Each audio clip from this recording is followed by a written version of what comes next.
Carol Whitmore thought she had everything: a perfect home, a devoted husband, and a quiet life on Maplewood Lane, until Travis Doyle, the plumber with calloused hands and a crooked smile, stepped into her bathroom and unraveled it all.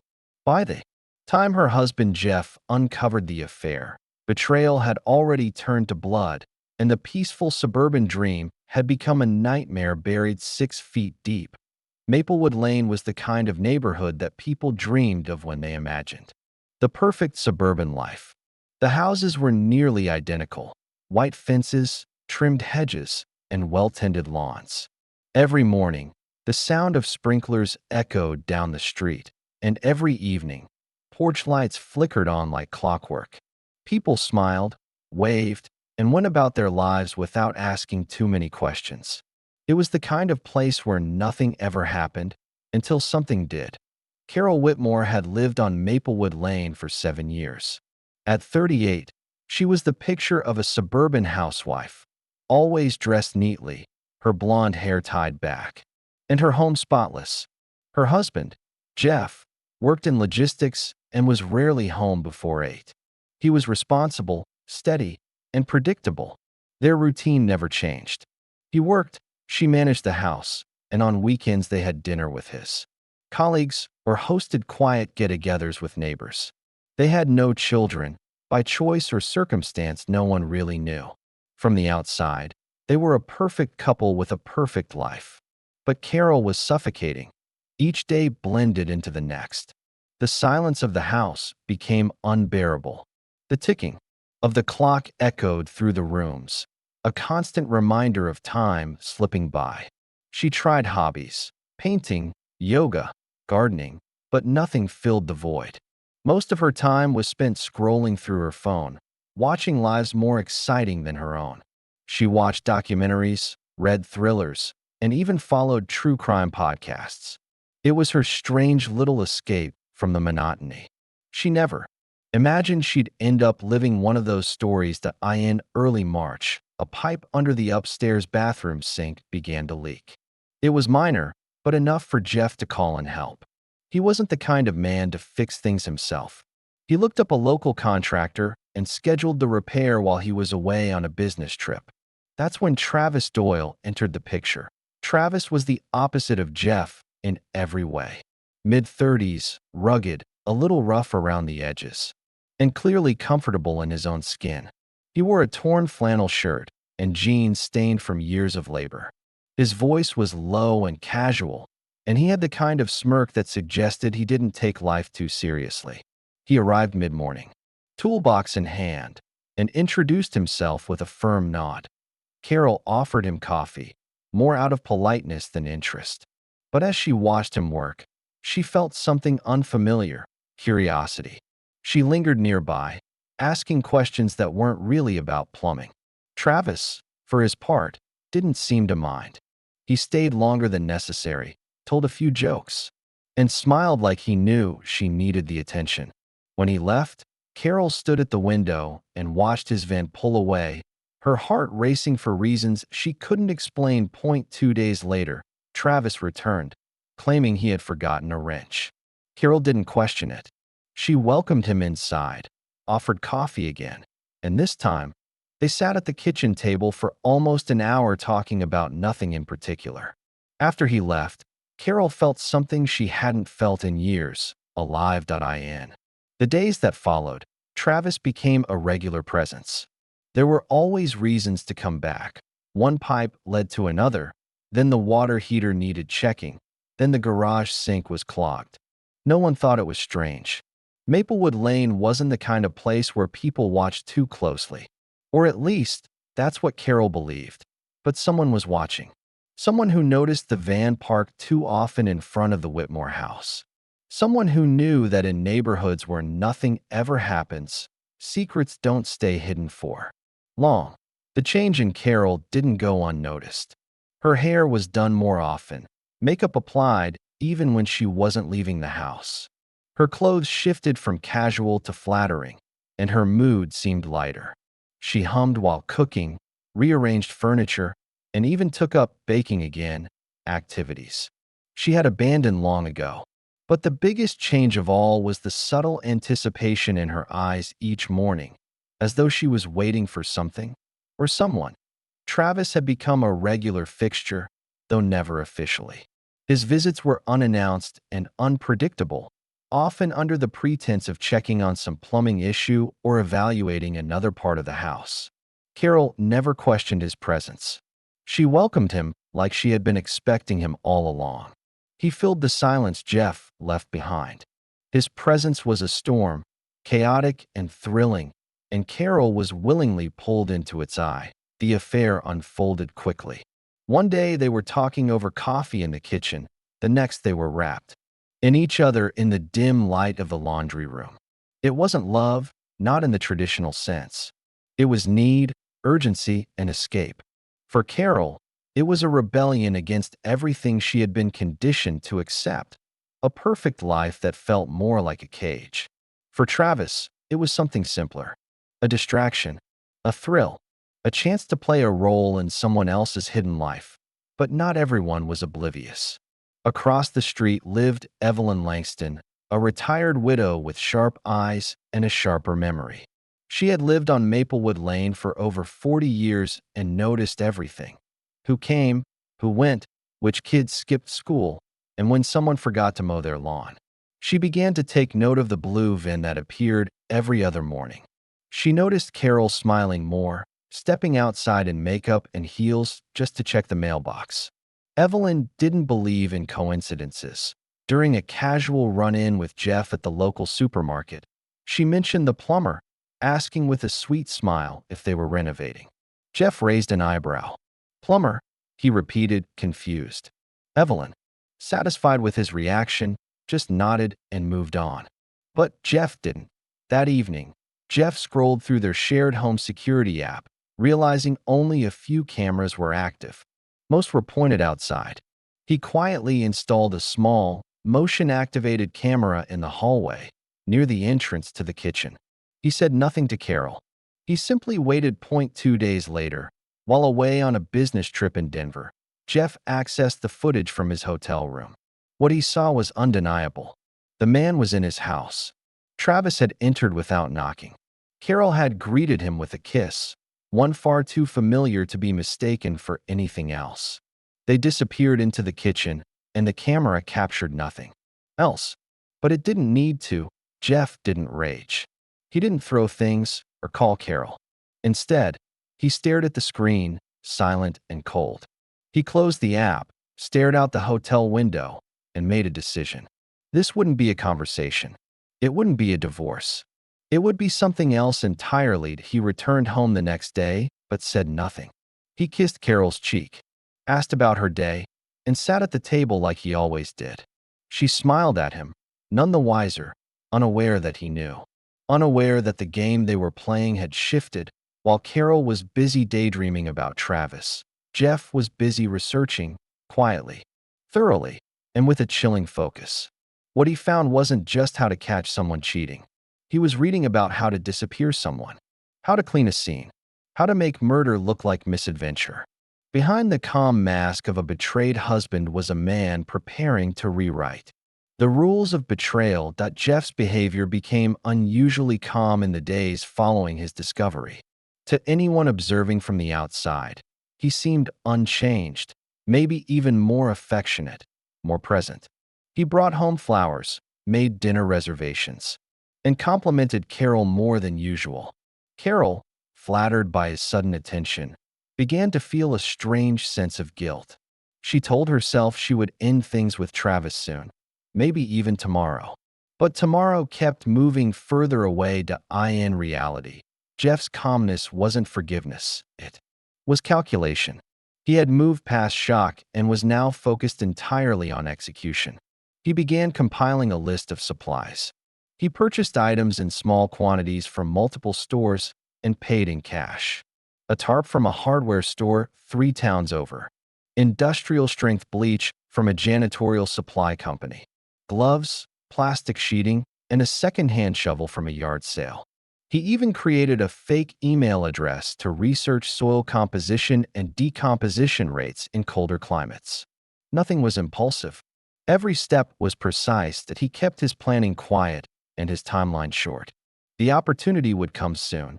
He knew it. And when it did, he had to be ready. On a Thursday morning, with Carol still asleep in the neighborhood, quiet under a misty drizzle, Jeff called Travis using a burner phone and disguised his voice just enough to be convincing. He pretended to be Carol, said there was a leak in the basement, urgent and dangerous. Could he come right away? Travis, always eager for any excuse to see her, said he'd be there within the hour. Jeff took the day off work and stayed hidden. When Travis's van pulled up, Travis rang the bell and let himself in as he always did. The basement door was already unlocked, the lights off, the air cool and still. Jeff waited in the shadows, just out of view. As Travis stepped down the stairs, he called out her name, confused by the silence. What happened next was fast, brutal, and untraceable. Jeff didn't hesitate. He struck once, hard, with a heavy pipe wrench he'd hidden behind the furnace. Travis collapsed instantly, crumpling on the concrete floor. Jeff stood over the body, heart racing but mind clear. He checked for a pulse, found none, and stared for a long moment, almost expecting Travis to get up. But he didn't. There was no panic, no breakdown. Jeff began the cleanup immediately. He wrapped the body in the tarp, secured it with duct tape, and used a dolly to move it to the garage. He worked quickly but efficiently, using every trick he had learned during his late-night research. He scrubbed the floor, removed fibers, wiped down tools, and bagged the bloodied clothes. He drove the body 3 hours north to a remote wooded area near an abandoned construction site he had scouted weeks earlier. A hole had already been dug. He lowered the tarp-wrapped body into the earth, covered it with dirt, leaves, and rocks, then drove home before dawn. Carol woke up alone, texting Travis to check if he was coming by later. Her messages went unanswered. The next day, Travis's van was found abandoned in a strip mall parking lot on the edge of town. His phone was off, his tools inside. The police opened a missing persons case, and word quickly spread through Maplewood Lane. Carol was stunned.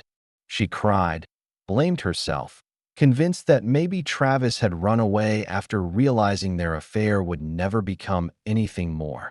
She called Jeff, shaken, and he played the concerned husband to perfection. He comforted her, held her close, and reminded her that sometimes people just disappear. What she didn't know, what she couldn't have imagined, was that Travis hadn't vanished on his own. He was now part of the ground in a forgotten patch of woods. And the man who had put him there was sitting beside her every night, smiling, calm, and colder than she would ever believe.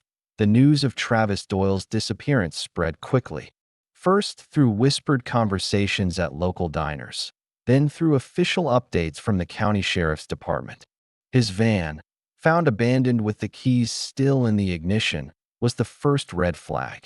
Inside were his tools, wallet, and an uneaten sandwich. There were no signs of a struggle, no security camera footage of him leaving, and his phone had gone dark hours before he was reported missing. The police launched an investigation, but early theories leaned toward voluntary disappearance. Maybe he'd run off. Maybe he had debts. Maybe he simply wanted to vanish. Carol, though, was haunted by the silence. Days passed, and not a single word came from Travis. No texts, no calls. Nothing. At first, she rationalized it. Perhaps he had panicked. Perhaps someone had found out. She even allowed herself to believe, briefly, that he'd chosen to move on. But the pit in her stomach grew heavier with each unanswered message. She began to replay their last conversation, searching for anything unusual, any sign he had been planning to leave. There was none. She tried to bring it up with Jeff, lightly, as if it were a passing thought. He was comforting but brief, dismissing the situation with a shake of his head. He probably didn't want to be found, he said. Some people are like that. Carol nodded, but her mind didn't settle. Something felt wrong, not with Travis, but with Jeff. She began noticing little things. A lockbox under the sink. That hadn't been there before. The way Jeff had suddenly taken interest in cleaning the garage, spending hours out there alone. The garden shovel missing from the shed, then quietly returned 2 days later with fresh soil clinging to the edge. None of these things stood out on their own, but together, they began to form a shape she couldn't ignore. One morning while Jeff was out running errands, Carol's curiosity overtook her caution. She searched the garage, the shed, and finally, the hallway closet, anywhere he might hide something. She found it tucked behind old holiday decorations, a black duffel bag filled with gloves, rope, and cleaning supplies. At the bottom, there was a burner phone. When she turned it on, her heart raced. It had one outgoing call in its log, placed the morning Travis vanished. She put it back exactly as she found it, trying to convince herself there had to be an explanation. But that night, unable to sleep, she got out of bed and crept into the basement. There was a cabinet Jeff always kept locked. She had never thought much of it before. But now, with her suspicions rising, she pried it open with a flathead screwdriver.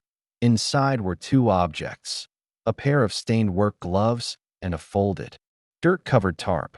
Stuffed behind them was Travis's keychain, the one with the bottle opener shaped like a shark he always carried on his belt. Her breath caught in her throat. This wasn't suspicion anymore. It was confirmation. She didn't scream. She didn't cry. She just stood in the silence of the basement, cold creeping into her spine. All along, Jeff had known. Not only had he known about the affair, he had done something about it. Something final. The next morning, Carol made a choice. She walked into the local sheriff's department and asked to speak with an investigator. She brought photos of what she had found and shared everything. Every visit, every message, every moment that had led to Travis's disappearance. Her voice trembled, not from fear of being caught, but from the weight of her guilt. She didn't know if she was a victim or an accomplice. All she knew was that a man was gone, and the person she had shared her life with had become a stranger. The police acted quickly after Carol's statement. A search warrant was issued for the Whitmore residence, and within hours, officers swarmed. The quiet home on Maplewood Lane. Neighbors stood at their windows, stunned, whispering among themselves as the perfect suburban image of the Whitmores cracked apart in front of them. Jeff was calm when they arrived.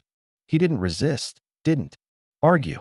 He sat at the dining table with folded hands as detectives moved through his house, opening drawers, bagging evidence, documenting every inch.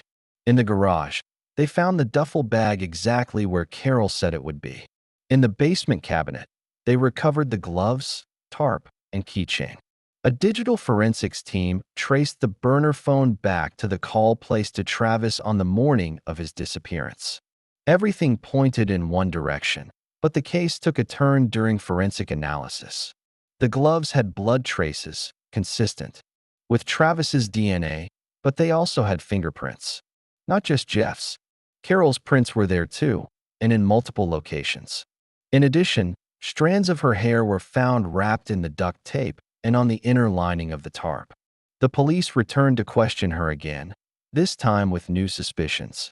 Her story began to shift under pressure. Eventually, Carol broke. She confessed that things had not ended with Travis the way she had originally described. She hadn't told him the affair was over. She had confronted him in the basement. She said he became cruel, mocking her and threatening to tell Jeff everything. She lost control. She picked up a wrench from the floor and swung. Once, maybe twice. She couldn't remember. When Travis collapsed, she panicked. Jeff had come home unexpectedly and found her sitting on the basement stairs, shaking, staring at the body. She expected him to call the police. Instead, he hugged her, told her it would be okay. Then he took over. He cleaned the scene, disposed of the body, destroyed evidence, and buried the entire truth with terrifying efficiency. Her confession complicated everything. Now Jeff wasn't just a jealous husband. He was covering up a killing he didn't commit. But intent was difficult to prove. Investigators weren't sure whether Carol was telling the truth or trying to shift blame. Either way, both were deeply involved.